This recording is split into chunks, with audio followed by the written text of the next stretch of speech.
Welcome to our ஆன்மீக களஞ்சியம் channel. இன்னைக்கு நம்ம பார்க்க போகிறது தெய்வத்தின் குரல் 7ஆம் பாகம் 11ஆம் அத்தியாயம் ஸ்ரீ சுப்பிரமணியாய நமஸ்தே. அதில் இடங்களின் பெயர்களில் ராகங்கள்.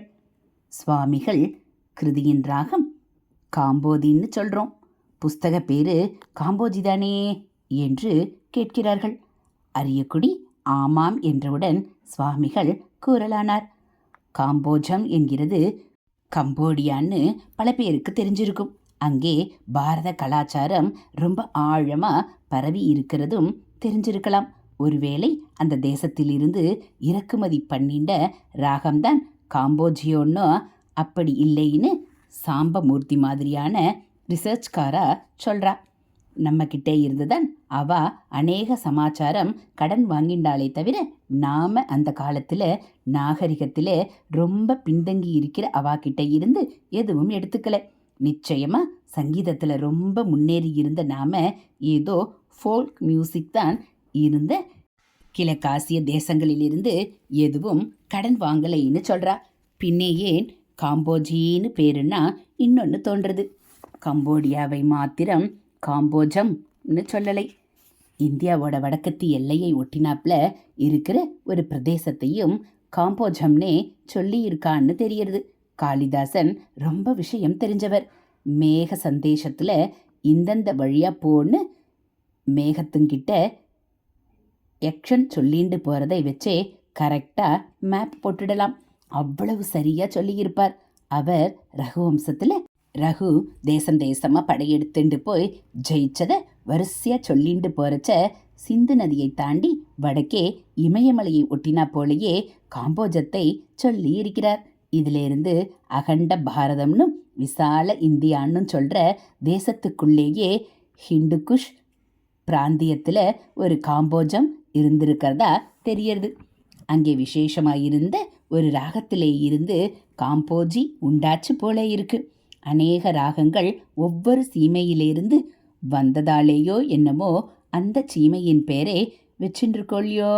சௌராஷ்டிரம், நவரச கன்னட, கன்னடன்னே கூட ஒரு ராகம், சிந்து பைரவி, யமுனா, கல்யாணி, இப்படியெல்லாம் இருக்கோல்லையோ.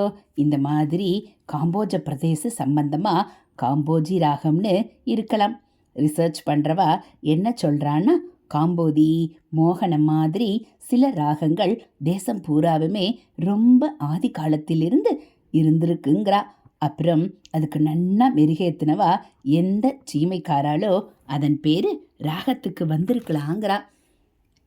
கேதாராங்கிறது இமயமலையில் இருக்கிற க்ஷேத்திரம். கேதார்நாத் என்கிறது கௌள என்கிறது கௌட தேசம், பெங்கால். கேதாரம்னு ராகம் இருக்குது, கௌளைன்னு ராகம் இருக்குது. ரெண்டையும் சேர்த்து கேதார கௌளைன்னு இருக்குது. இந்த 3 ராகமும் பிராசீனமாக தட்சிணத்தில் இருந்திருக்குங்கிறா. அப்படி இருக்கிறச்ச வடகோடி இமயமலை, கீழ்கோடி பெங்கால் பேர்கள் சேர்ந்திருக்குன்னா இதுகளை ஸ்பெஷலைஸ் பண்ணினவா ஒருத்தரோ பல பேரோ அந்த சீமைகளிலே இருந்திருக்கலாம்னு தானே தோன்றுறது.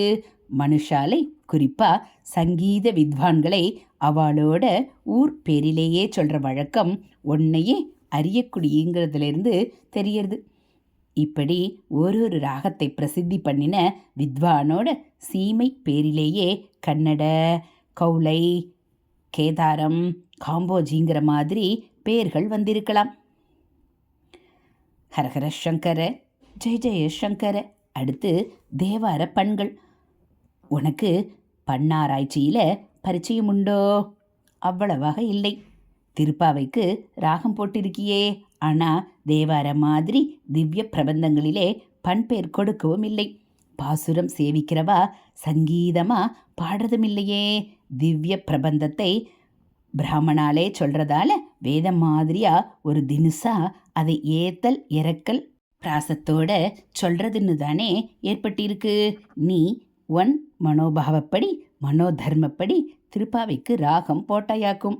ஏதோ எனக்கு தெரிஞ்ச அளவுக்கு அதுவே தான் ஸ்டாண்டர்டாக மற்ற வித்வான்களும் ஒத்துண்டு பாடுற மாதிரி ஆகியிருக்கே. நம்மோட பழைய ராகங்கள் ஒரிஜினல் ரூபம் மாறாமல் ரொம்ப காலமாக வந்துட்டுருக்குங்கிறது தேவார பண்களிலே தான்னு தெரியறது. வேதத்தை ஸ்வரம் தப்பாமல் வைதிகள் வம்ச பரம்பரையாக ரட்சித்து கொடுத்திருக்கிற மாதிரியே ஓதுவா மூர்த்திகள் வழி வழியாக தேவாரங்களை ரூபம் மாற்றாம செய்யுள் ரூபம் மாத்திரமில்லை, பண்ணோட ரூபமும் மாறாமல் காப்பாத்திண்டு வந்திருக்கா. பக்திக்கு தொண்டே சங்கீதத்துக்கும் பெரிய தொண்டாயிருக்கு.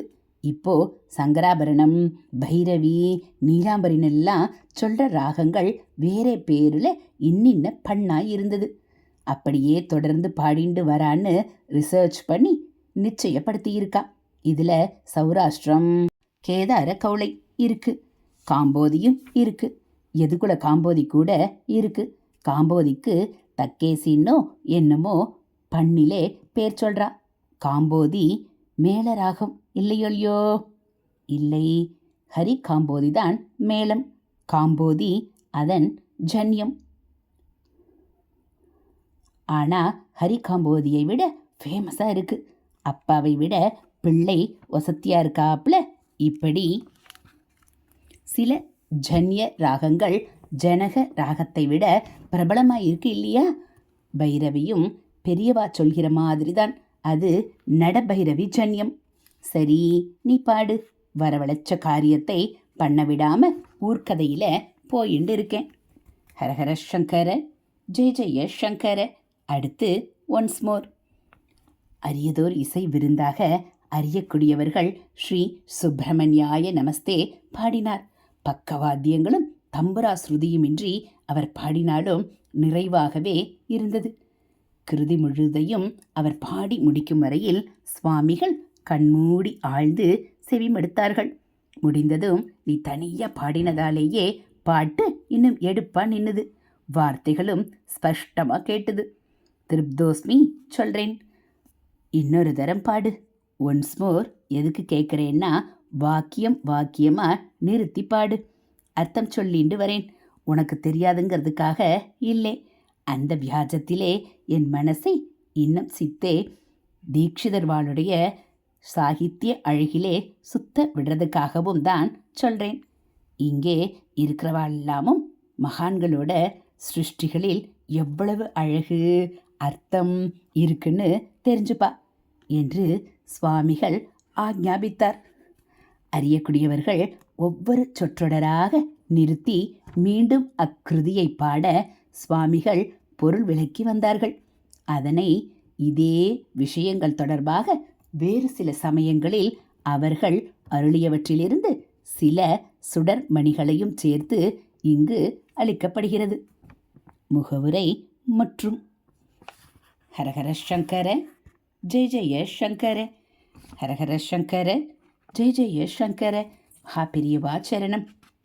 இதுபோல் தெய்வத்தின் குரல் பகுதிகளை நீங்கள் தினந்தோறும் கேட்கணும் அப்படின்னா மறக்காமல் நம்ம சேனலை சப்ஸ்கிரைப் பண்ணுங்கள். கூடவே பெல் ஐக்கானையும் கிளிக் பண்ணி ஆளுங்கிற பட்டனையும் அழுத்திடுங்க.